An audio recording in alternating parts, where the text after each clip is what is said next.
തൊടുപുഴയിൽ പണിമുടക്ക് ദിവസം ഏരിയ സെക്രട്ടറിയുടെ കെട്ടിടത്തിന് മുന്നിൽ ടാറിംഗ് നടന്നു. കരിമണ്ണൂർ CPM ഏരിയ സെക്രട്ടറി സുമേഷിന്റെ കെട്ടിടത്തിന് മുന്നിലാണ് ടാറിംഗ് പണികൾ തകൃതിയായി നടന്നത്. നിർബന്ധിച്ച് ആരുടെയും ജോലി തടസ്സപ്പെടുത്തരുതെന്ന് CPM ബ്രാഞ്ച് സെക്രട്ടറി അനീഷും അഭിപ്രായപ്പെടുന്നു.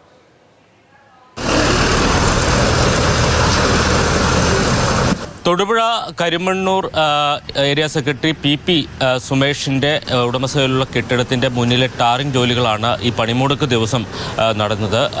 നമുക്കറിയാം, മറ്റെല്ലായിടത്തും ഇത്തരത്തിൽ ജോലി ചെയ്യുകയും നിരത്തിലിറങ്ങിയ വാഹനങ്ങൾ തടയുകയും ഒക്കെ സമരാനുകൂലികൾ ചെയ്തിരുന്നു. പക്ഷേ ഏരിയ സെക്രട്ടറി കൂടിയായ സുമേഷിൻ്റെ ഈ നിർമ്മാണ പ്രവർത്തനങ്ങൾ യാതൊരു രീതിയിലും തടസ്സമില്ലാതെ മുന്നോട്ട് പോവുകയാണ്. മാധ്യമങ്ങൾ ഇത് വാർത്തയാക്കിയതിന് പിന്നാലെയാണ് ഈ ജോലികൾ നിർത്തിവെച്ചത്. സുമേഷിൻ്റെ ഒരു വിശദീകരണം എന്ന് പറയുന്നത്, ഈ കെട്ടിടത്തിൻ്റെ മുൻവശം തകർന്ന് സമീപത്തുള്ള ആളുകൾക്കൊക്കെ പൊടിശല്യം മൂലം ബുദ്ധിമുട്ടുന്ന ഒരവസ്ഥയുണ്ടായിരുന്നു.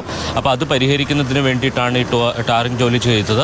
അത് താനല്ല, താൻ വാടകയ്ക്ക് നൽകിയിരിക്കുന്ന സ്ഥാപനങ്ങളിലെ ആളുകളാണ് ഈ പണം മുടക്കി ഈ ടാറിംഗ് ജോലികൾ ചെയ്തത് എന്നുള്ളതാണ് അദ്ദേഹത്തിൻ്റെ വിശദീകരണം. ഈ ജോലി നിർത്തിവെക്കണം എന്ന് താൻ ആവശ്യപ്പെട്ടിരുന്നു എന്നുകൂടി അദ്ദേഹം പറയുന്നുണ്ട്. നമുക്കറിയാം, തൊഴിലാളി സംഘടനകൾ പലയിടത്തും വാഹനങ്ങൾ തടയുകയും അതോടൊപ്പം തന്നെ തുറന്ന സ്ഥാപനങ്ങൾ അടപ്പിക്കുകയും ഒക്കെ ചെയ്തിരുന്നു. പക്ഷേ കരിമണ്ണൂരിൽ ഏരിയ സെക്രട്ടറിയുടെ ഈ കെട്ടിടത്തിൻ്റെ മുന്നിൽ നടന്നിരുന്ന ടാറിംഗ് എന്തായാലും തടസ്സപ്പെടുത്താൻ ഒരു തൊഴിലാളികളും അങ്ങോട്ട് പോയില്ല എന്നുള്ളത് എന്തായാലും ശ്രദ്ധേയമായ കൗതുകകരമായിട്ടുള്ള ഒരു കാര്യമാണ്. അതിനുശേഷം ബ്രാഞ്ച് സെക്രട്ടറി, നമ്മൾ വാർത്തകൾ റിപ്പോർട്ട് ചെയ്തതിന് ശേഷം ബ്രാഞ്ച് സെക്രട്ടറി അവിടെ എത്തിയിരുന്നു. പണിമുടക്കം തൊഴിലാളികൾ വയറ്റത്തടിക്കുന്ന ലേബർ കോഡുകൾ അത് പിൻവലിക്കണം എന്ന് തന്നെയാണ് എൻ്റെ അഭിപ്രായം.